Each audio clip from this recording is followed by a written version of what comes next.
Welcome back to this race episode of Lewis Everett's Formula One Notebook. And as we all know, the Red Bull dominance has continued. Max Verstappen takes the win here in Bahrain. Obviously, not particularly the race that we all wanted, we all expected, and it seems like, again, it's not going to be the season that we all wanted. It seems that the Red Bull dominance is going to continue and stretch throughout 2024, which inevitably means it's going to stretch through to 2025. At times, Max Verstappen was lapping 8 tenths quicker than the next fastest car. That's including his own teammate Sergio Perez. And I think that just shows what's in the tank of that Red Bull. I believe there was one lap where he was 2.5 seconds quicker than the next fastest car, and he was 4 seconds quicker than some other cars on the grid. So that just tells you everything you need to know about how this season is going to go. What we're going to do in this video is going to run down through each team. I'm going to give a few pointers from what happened during the race, and then the race wasn't great, but hopefully you're enjoying the content on this channel. Make sure you hit that subscribe button down below. We're going to try and hit 300 subscribers by the end of April. Obviously, that's a long time, so make sure you hit that subscribe button and share this channel to all of your friends, and I'll catch you at the end of this video. We'll just have a race review at the end. So we're going to start off with Williams.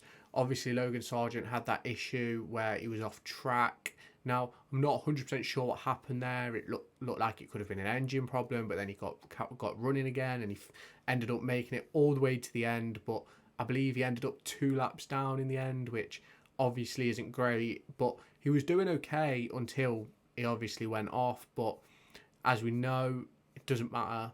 It only matters where you finish. And he did end up making 3 pit stops. He ran a soft, hard, soft, and obviously not the optimal strategy. Alex Albon had an okay race. The Williams was having a few problems. They've obviously implemented a new steering wheel this season where they have the dashboard on the steering wheel, whereas before they had it connected to the car, and that was causing them a few problems. They weren't able to change certain settings and things like that, so that obviously meant they were struggling with certain things. Alex did a 2-stop, soft, hard, and made his way to the end, finishing in 15th place. I'm sure he would have hoped for a little bit more, but Williams will take that, and hopefully they can go into Jeddah and hopefully pick up maybe a point. But I think it's going to be very difficult this season for anybody to pick up points, given the pace differential from those top teams to the bottom teams, in my opinion. Next up, we're going to talk about the Alpines now. What is going on at Alpine? Since the race finished, it's been learned that 2 key figures in Dirk de Beer and Matt something, or not 100% sure of his name. It's Matt something. Have resigned. So obviously that's not great for them. You obviously look at the car; they're massively undercooked so far. The car's too heavy. They've got power unit problems anyway. They believe they're 50 or so horsepower down, which obviously isn't. It's not a massive difference in the grand scheme of things, but it is when everybody else is hitting a certain target. Their aero balance is all off. Their weight distribution is all off. So they've really struggled, and I think it showed in their qualifying result and their race result today. Esteban Ocon in 17th, running a soft, hard, and Pierre Gasly finished in P18 with a soft, hard, soft. Next up, we're going to talk about the 2 racing bulls, the RBs, whatever you want to call them now. Yuki Tsunoda has every right to be absolutely livid. He was on the back of Kevin Magnussen with, I believe it was probably about 5 or 6 laps to go, and they order a change of order, a driver swap, and for Daniel Ricciardo. Now, completely understand that Red Bull are wanting Ricciardo in that second seat next to Max, but Yuki was right on the back of Magnussen, and I think realistically probably would have overtaken him, but they do that swap. Obviously Ricciardo was on the softer compound, but for me, I wouldn't have made the change. I wouldn't have made the swap. I'd have let it run its course, and obviously Yuki was on the harder compound. He ran a soft, hard, and Daniel Ricciardo was obviously on the soft compound. He ran a soft, hard, soft. Nobody touched the mediums in this race, which I think everybody knew beforehand. Not really a tyre for Bahrain. Next up, we're going to talk about the Haas. Now, Kevin Magnussen kept in 12th place. Nico Hulkenberg had a bit of a problem at the start. I believe he made contact with Lance Stroll. That putting him back to pretty much the back of the field. He was able to recover to P16, and the Haas seemed to look much better on its tyres in the first race of the season compared to how it was last season. But Nico Hulkenberg did have to make an extra pit stop. I believe it was related to the incident early on, and he ran soft, hard, hard, soft. But he finished in P16. I think they'll be happy with that given the incident early on. Kevin Magnussen held on to P12 ahead of Daniel Ricciardo and Yuki Tsunoda. Now, I think if they didn't swap Yuki, I think Yuki would have got past him, but that didn't happen. Ricciardo was unable to get past, and Kevin Magnussen ran it all the way to the end, soft, hard, hard, finishing in P12. Now, the stake drivers, Valtteri Bottas must feel absolutely terrified whenever he's got to make a pit stop.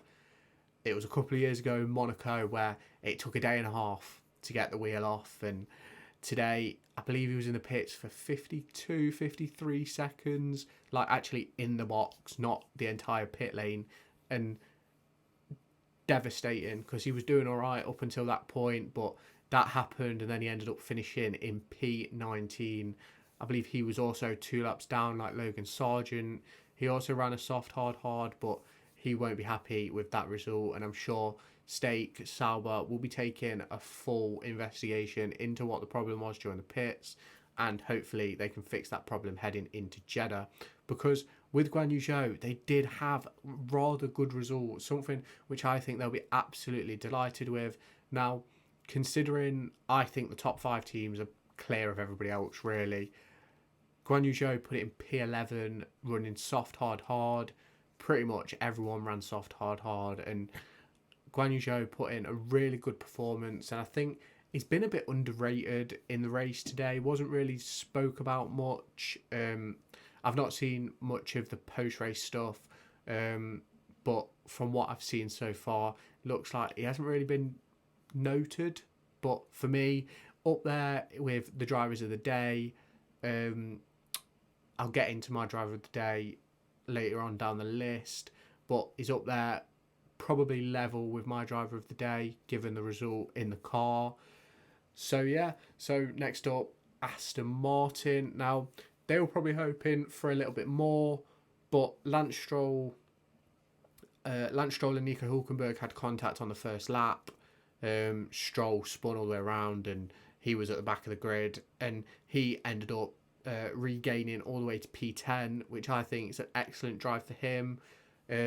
But I think it shows the gulf in quality between the top 10 cars and those cars behind. Now, as the season goes on, those teams behind will get there will be opportunities for points, but it'll mainly be due to reliability, accidents, mistakes, rather than due to pure pace.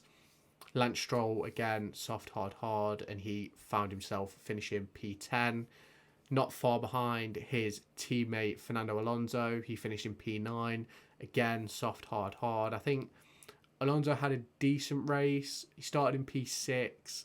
I'm not quite sure he'll be happy finishing P9, but I think when he looks at the data and stuff, I think he'll be happy coming away from the race because those cars ahead. I think I'll give you what I think my pace is at the end, but I think it's like Red Bull, then you've got like Ferrari, then it's like Mercedes, McLaren, then Aston are like just a bit behind them.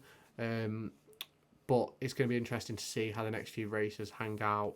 Hopefully the Red Bulls make some major errors. Hopefully this upgrade they're supposed to be bringing at race 4 is absolutely horrific and they're miles behind, but I can't see that happening personally.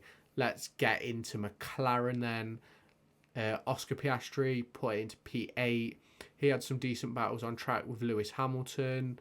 I do think Oscar is going to be a great in the future, but right now he's not quite there. He just needs a bit more experience, a bit more learning, but he will get there. He ran soft, hard, hard too, but he did finish behind his teammate Lando Norris, who finished in P6.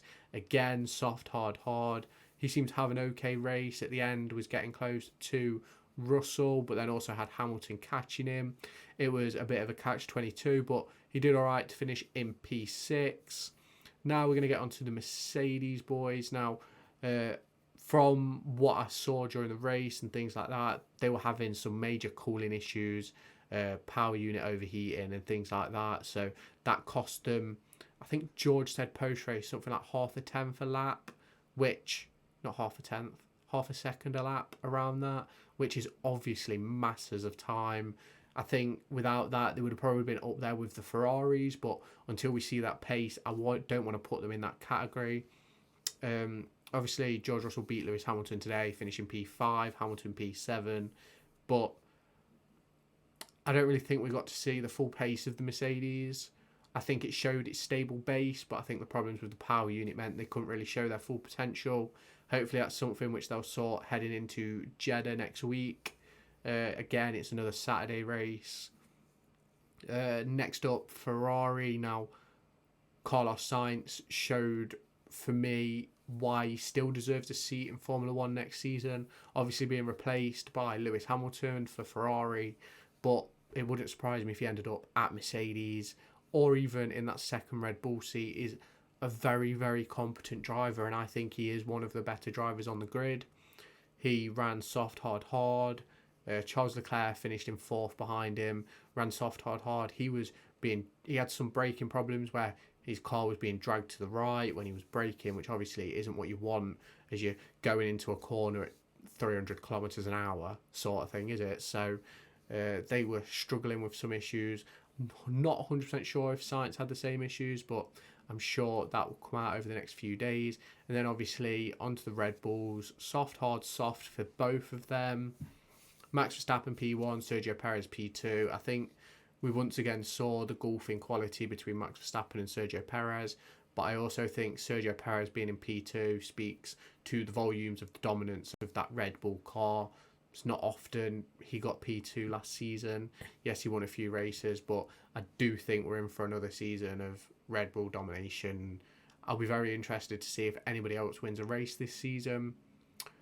Now, on the wider mark, really, is the FIA going to step in and close the gap, aid to close the gap?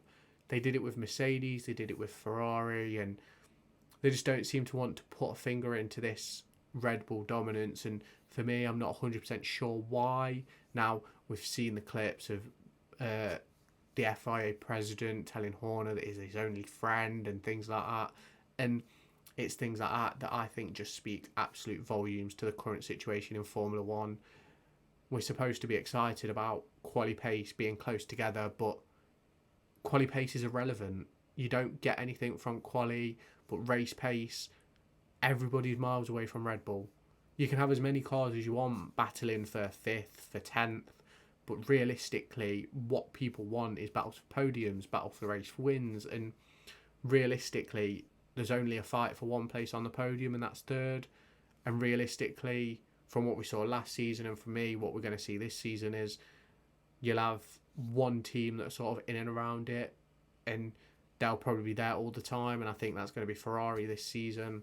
Now, I think it's looking positive for Lewis Hamilton moving to Ferrari, because the Mercedes obviously didn't have a great race, but obviously there's a long way to go in this season. 23 races. I think there's 6 sprint races as well, so make sure you hit that subscribe button, stay tuned to the channel, let me know any Formula 1 topics that you want me to talk about. I'm happy to give my opinion on just about anything, so let me know that down in the comments. Make sure you hit that subscribe button, like the video, share it with your Formula 1 friends, and I'll catch you in the next video. Make sure to go and find me on TikTok, pictured here, and Twitter, pictured here. These are the places where I'll keep you all up to date with all my upcoming videos and my thoughts and feelings around the Formula 1 and football weekend.